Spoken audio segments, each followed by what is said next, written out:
What is yoga?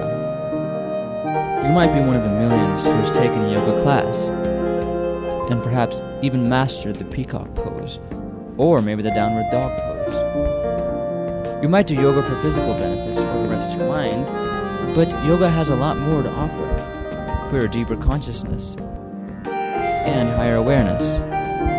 So what is yoga? Yoga, meaning union, is a Hindu spiritual quest to experience the Brahman, or divine, by balancing our mind. Hinduism recognizes that there are many paths to the divine, and so there are many types of yogas. Besides Hatha Yoga, there are 4 primary yogas. They are Bhakti Yoga, Karma Yoga, Jnana Yoga, and Raja Yoga. Krishna enjoys music. According to Bhakti Yoga, the yoga of devotion, he can experience divinity through devotion expressed through singing, dancing, and listening to praises of the divine. The Bhagavad Purana teaches 9 primary forms of bhakti, as explained by Prahlada. Listening to God's praise, singing, chanting, rendering service, worshipping a murti, paying homage, servitude, friendship, and complete surrender of the self to the divine. Priya enjoys taking care of and cooking for her parents.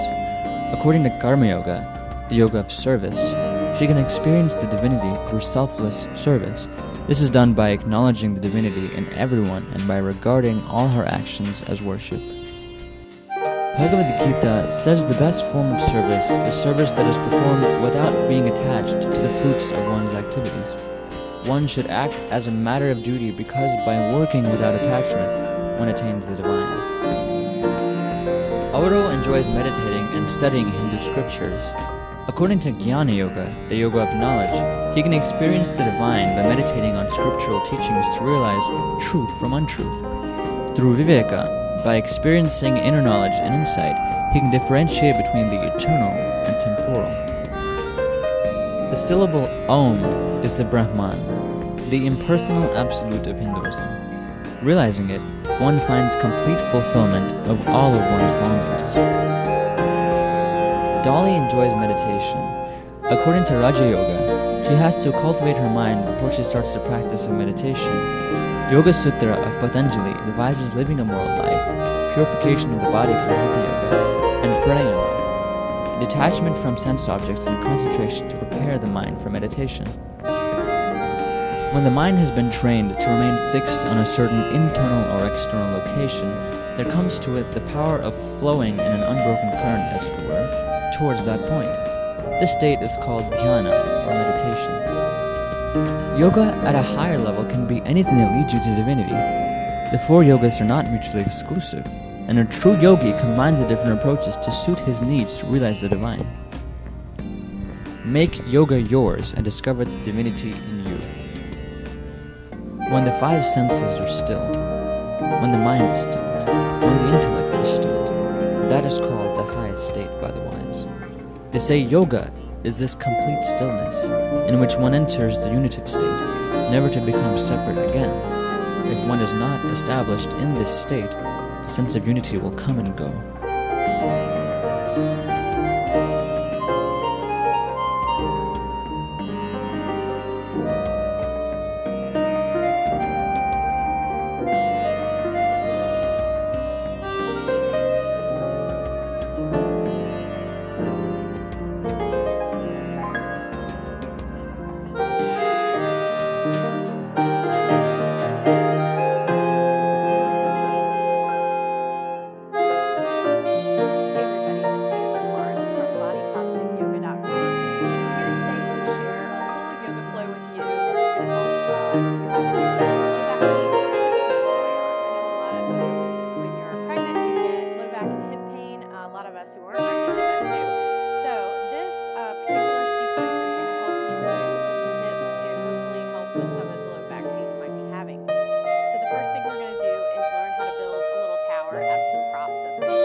lie on your back or not, which we will be doing for some of this sequence. So please make sure that all that's clear before you start. And for this practice, you'll need a bolster, or a couch cushion, or a really big firm pillow. You'll need 2 blocks or a big thick books or something like that, and you'll need a strap, or either like a tie or a tie from a bathrobe or something long that you can use to make your arms longer. So gather your props, and I'll see you in a minute. Okay, so the first thing we're going to do is build a little tower here. This is a great position for you to be in if you're in Shavasana, or if you just want to rest and breathe for a little bit, which we're going to do at the beginning of the practice. So what I like to do is take 1 block on the high height and the other block long ways on the lower height. Take the bolster and lean it up against this little tower that you're making here. So you may have to play with that a little bit, but feel like you get it in a place where it's kind of stable. And then you're going to sit right in front of the bolster and then just lie back onto the tower that you built. Now, you can rest your hands on your belly, or if you have some blocks or something, you can put under your arms so they're not just falling out to the sides. Or this might feel really good and you want to try that. Okay, so you built your tower. Now you're going to come and you're going to sit your butt right in front of the bolster and then go ahead and lie back. So you're in a nice reclining position. And I just have my knees bent and the soles of my feet on the mat. I'm just going to take my hands and rest them on my thighs. If this isn't comfortable, what you can do is take your feet together and the knees wide, and then take blocks and place them under the knees to support you. Otherwise, you can just bend your knees. We're going to breathe here for a few minutes. So just place your hands on your belly, close your eyes, and just start to tune into your breath. Maybe at first just noticing what's happening with the breath. Where do you feel it in your body? Where does it originate? Do you feel like it's getting stuck anywhere? Just observing those things, just noticing without worrying too much about it.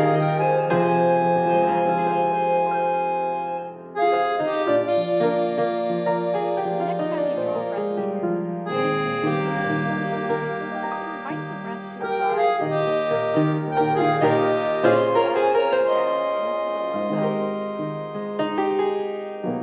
into that lower abdominal bone space.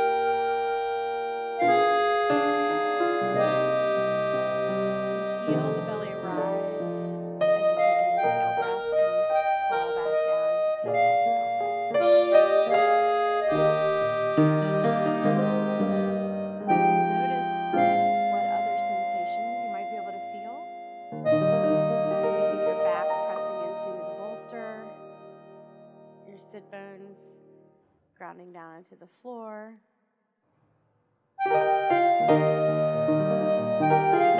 Just continue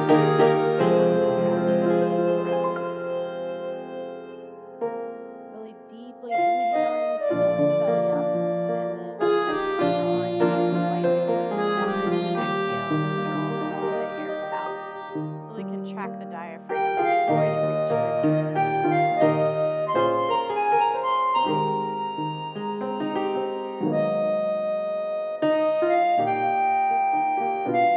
Slowly flutter the eyes open. Just bring the hands down to the mat. We're going to go ahead and sit up. So just press your hands down and bring yourself to up.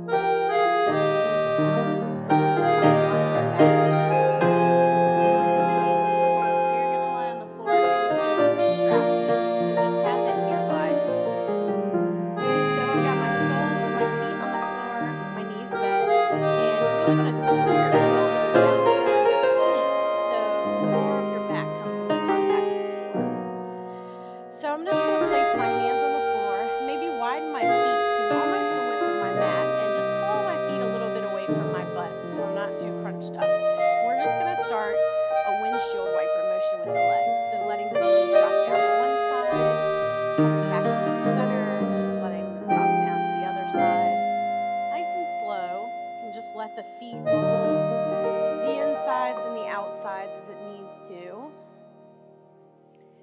So we're getting a little blood flow in the low back.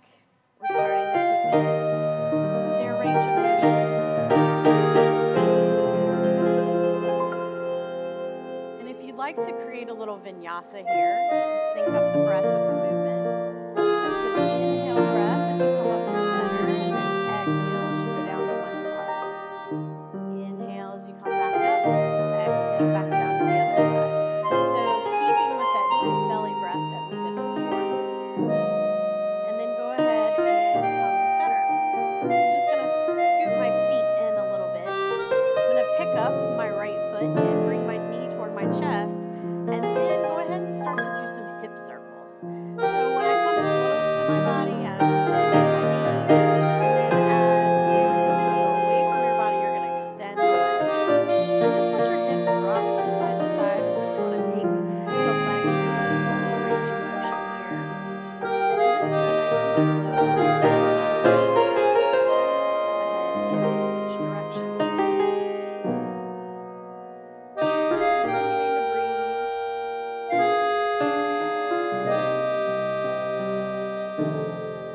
And return that foot back down. We'll do the other side.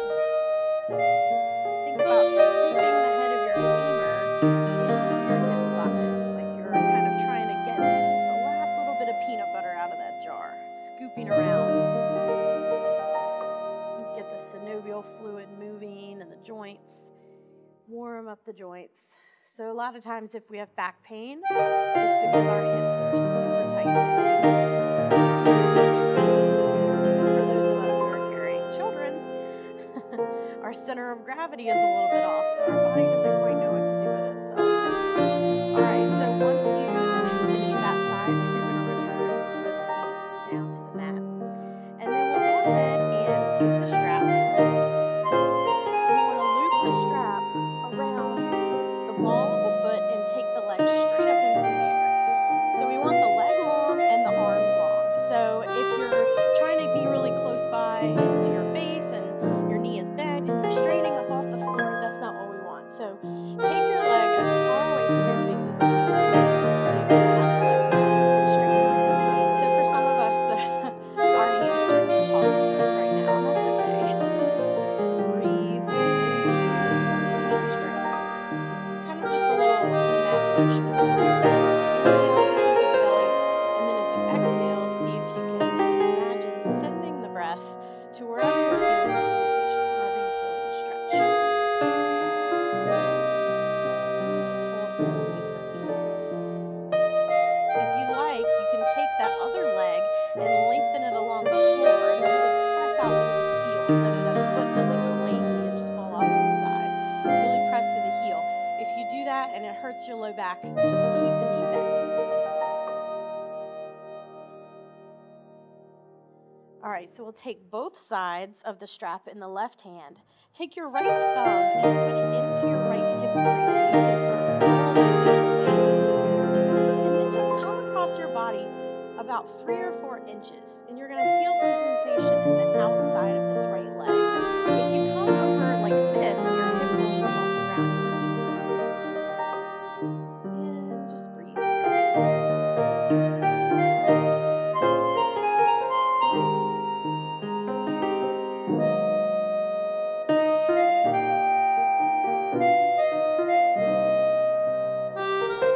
Back up to center. You can either bring your foot back down to the floor, or you can just catch the strap with the other foot, and we're going to do it on the other side. So, leg is long, arms are long. This side may feel completely different than the other. About flexing your toes toward your face.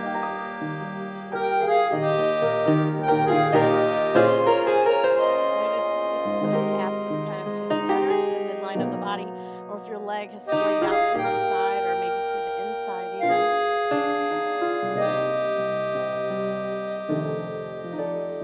And then you're going to take both sides of the strap in the right hand. Take your left thumb, put it in your hip crease, roll that hip away from you, and then just come across the body just a few inches until you feel that sensation in the outside of the leg.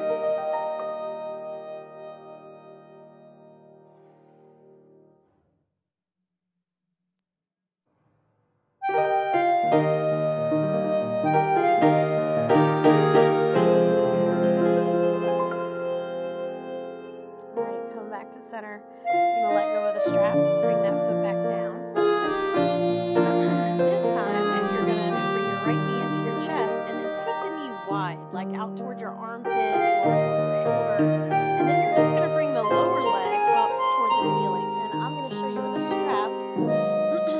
Just put the strap around the foot, and then think about pulling that knee down toward the floor, toward your armpit.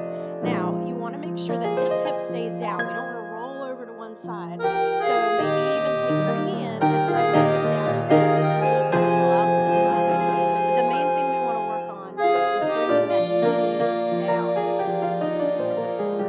And I've got my foot flexed like I'm doing a half a sumo squat on the ceiling. This is actually happy baby. Just doing it on one side. So if you know happy baby and you want to do both legs at the same time, that's totally fine. But sometimes one side is a little bit easier on us if our hips are really tight or our back is splitting.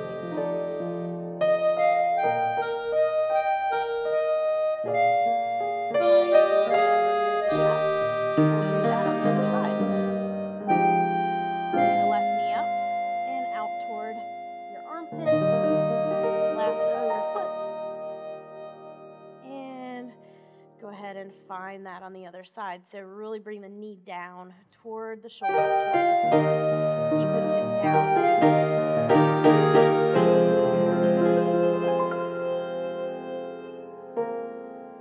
All right, so now we're going to release that strap and return that foot to the mat. And we're going to come to our hands and knees. So gently just roll to one side, and then you can press yourself up, and we'll come to hands and knees. If your knees are sensitive, I recommend putting a blanket underneath them. You can also take another yoga mat and kind of fold that up and stick it underneath your knees. So we're going to do a couple of rounds of cat and cow. So bring your hands a little bit forward to the shoulders, let the index fingers point straight ahead, and spread the fingers wide. Knees are directly under the hips, and the feet come straight back. You can tuck or untuck the toes, it's up to you. So on the inhale breath, let the tailbone rise, belly drops down toward the mat, lift the chest, lift the gaze. Exhale, tuck the tailbone, draw the belly in, arch the upper back like an angry cat, head comes down last. We'll go the other way. Inhale, tailbone rises, belly drops down toward the mat, lift the chest, lift the gaze. Exhale, tailbone tucks, belly draws toward the spine, heart draws toward the spine, head comes down last, just like a Halloween cat. Inhale, lift. Exhale, tuck. So you're going to do this at your own pace, with your own breath for a couple of more rounds. Really flexing, extending the spine, finding that whole range of movement all through the spine, pressing through the hands, really pressing into the upper back on that arch.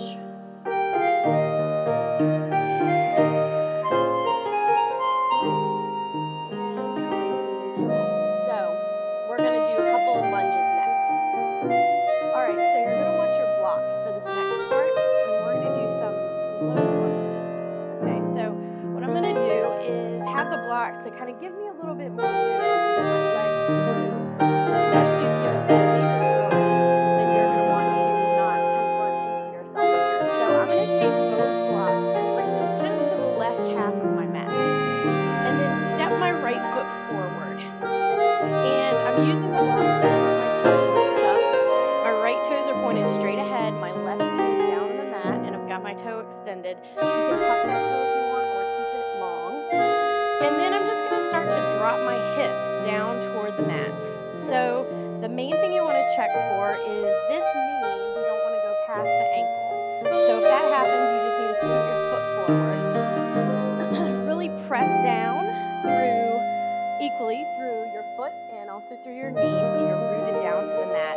And then just let the hips sink down toward the mat. So you can bring your hand up on your thigh, you can stay on the block, you can walk the block back, and really just find a way to start to let the hips relax, let gravity do the work. And breathe. If you feel like your belly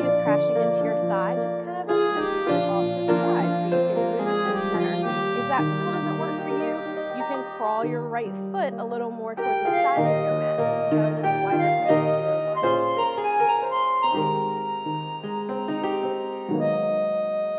Alright, so I'm going to bring both my hands to the blocks, and I'm going to straighten this leg, and then just drag that foot back so my knees meet up. I'll walk my blocks to the other side, and bring my left foot forward this time.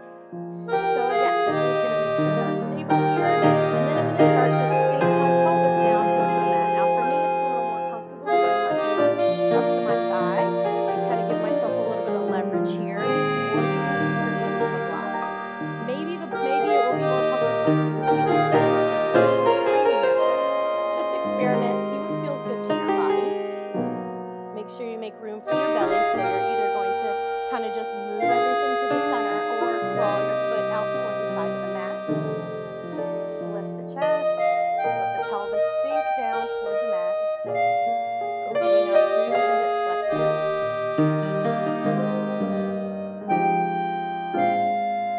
Keep breathing into the belly.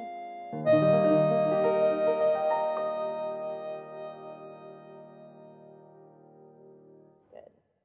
All right, so I'm going to plant my hands on the blocks and then drag this foot back to meet the other.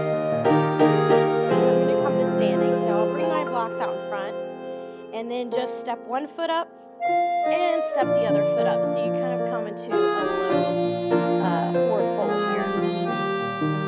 And then I'm just going to roll up gently, one vertebrae at a time, until I come to standing.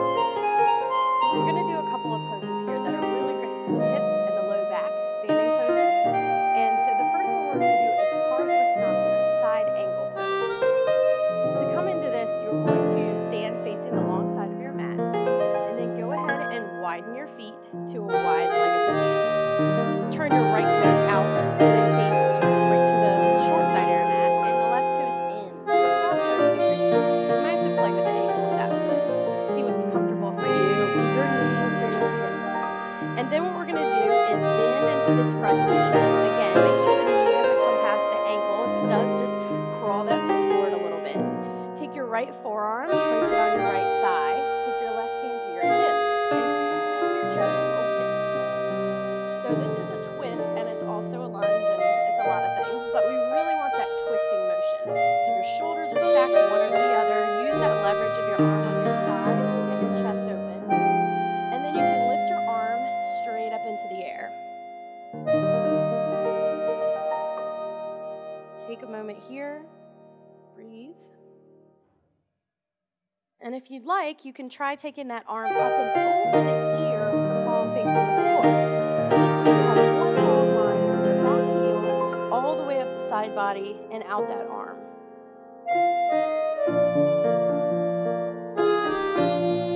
And then use that lifted arm to cartwheel yourself back up. We're going to parallel the feet